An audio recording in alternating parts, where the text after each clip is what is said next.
क्रिस्त में अति प्रिय सिस्टर्स एवं बच्चों, आज के सुसमाचार हमें यह बताते हैं कि प्रभु यीशु अपने और ईश्वर की योजना के अनुसार हर चीज करने में आगे थे।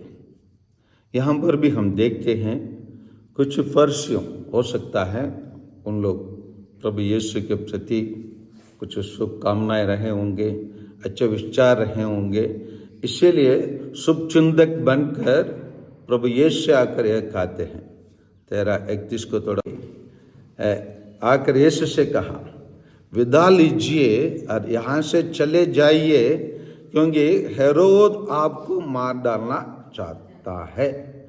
तो ये एक शुभचिंतक लोगों का विचार है, तो कि प्रभु यीशु को मार डालना चाहते हैं, इसलिए प्रभु यीशु को एक तरफ बचाने के लिए और उनको दूसरा सुरक्षित रास्ता बताने के लिए आके प्रभु यीशु से उन लोग कहा है। लेकिन प्रभु यीशु ने क्या कहा? 32 को पढ़िए। प्रभु यीशु ने उनसे कहा, जाकर उस लोमड़ी से कहो, मैं आज और कल नरदूतों को निकालता, रोगियों को चंगा करता हूँ, और तीसरे दिन मेरे कार्य समापन तक पहुँच दिया जाएगा। आज और कल और परसों मुझे यात्रा करनी है, क्योंकि यह हो नहीं सकता है कि कोई नबी यरूशलेम के बाहर मरे। तो ये एक तरफ प्रभु यीशु भविष्य में होने वाला घटना, और फिलहाल ये 2 दिन के लिए प्रभु यीशु क्या कार्य करना है उसको प्रभु यीशु उनके समक्ष रखते हैं। पहले परंतु उनसे चेतावनी और शुभ विचार भी मिला, लेकिन प्रभु यीशु उनकी योजना के अनुसार, उनके शुभकामना के अनुसार चल नहीं पाए, क्योंकि प्रभु यीशु किसकी इच्छा पूरा करने के लिए आए? पिता ईश्वर का इच्छा पूरा करने आए। इसीलिए वो कहते हैं, एक तो कठोर शब्द से कहकर उनको जाकर उसी हेरोद को बताने के लिए बताते हैं। क्या कठोर शब्द प्रभु यीशु बताते हैं? जाकर उस लोमड़ी से कहो। भारत में भी बहुत सारे लोमड़ी लोग हैं, बहुत सारे लोमड़ी हैं,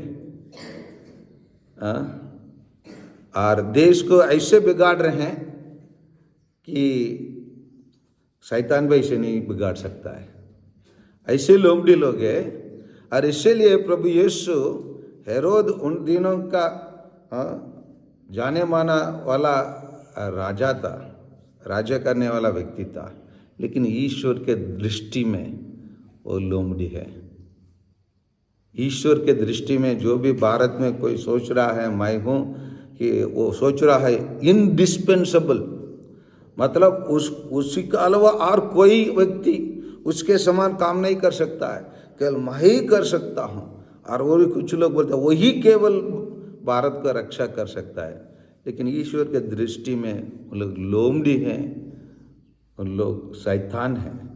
चले प्रभु यीशु बताते हैं कि वो उनकी योजना, पिता ईश्वर की योजना पूरा करना है। और क्या योजना है? इसलिए वो बताते हैं, मैं जब तक रहूँगा मैं क्या करूँगा? मैं शैतान को, नरदूतों को निकालूंगा, रोगियों को चंगा करूँगा, और उसके बाद मैं आगे बढ़ूंगा। आगे वो एक हीरो के तरफ, मालूम है खतरा उनके सामने खड़ा है, लेकिन प्रभु यीशु जब समय आ गया, सब समय नहीं आया, प्रभु यीशु निकल गए दूसरे रास्ते से, खिसक के चले गए वहीं से।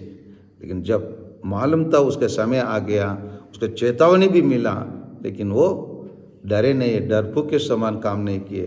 वो हिम्मत के साथ क्रूस की आर, क्रूस की मृत्यु के आर आगे बढ़ रहा है। ये कहते हुए ये नहीं हो सकता कोई नबी यरूशलेम के बाहर मरे, यरूशलेम में इसलिए उसका मरना पड़ा।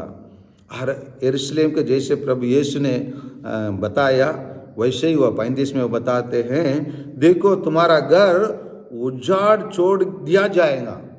72 में उसी प्रकार यरूशलेम को सर्वनाश किया गया, उस मंदिर वालों को तोड़ दिया गया। और इसीलिए वो आगे अपने को कैसे लोग यरूशलेम में स्वागत करेंगे उसको बताते हुए समाप्त कर, धन्य है वह जो प्रभु के नाम पर आते हैं बोल के। जब प्रभु यीशु यरूशलेम में प्रवेश कर रहे थे वैसे ही हुआ उसको, ऐसे ही लोग मतलब नारा लगाते हुए प्रभु यीशु को यरूशलेम में क्या पाम संडे के दिन का जो रविवार के दिन प्रभु यीशु को स्वागत करते हैं। आइए प्रभु यीशु, मैं केवल बोलूँगा कोई एक ईश्वर की योजना को थोड़ा सा भी पूरा नहीं करके जाने वाला वही नहीं है, थोड़ा सा भी छोड़ कर नहीं गया होगा। पूर्ण रूप से वह ईश्वर की योजना को पूरा करके गए हैं। आइए प्रभु यीशु से हम सीखे प्रभु यीशु के समान काम करना, प्रभु यीशु के समान हिम्मत होके सभी चीज़ को सामना करना सीखे। आमीन।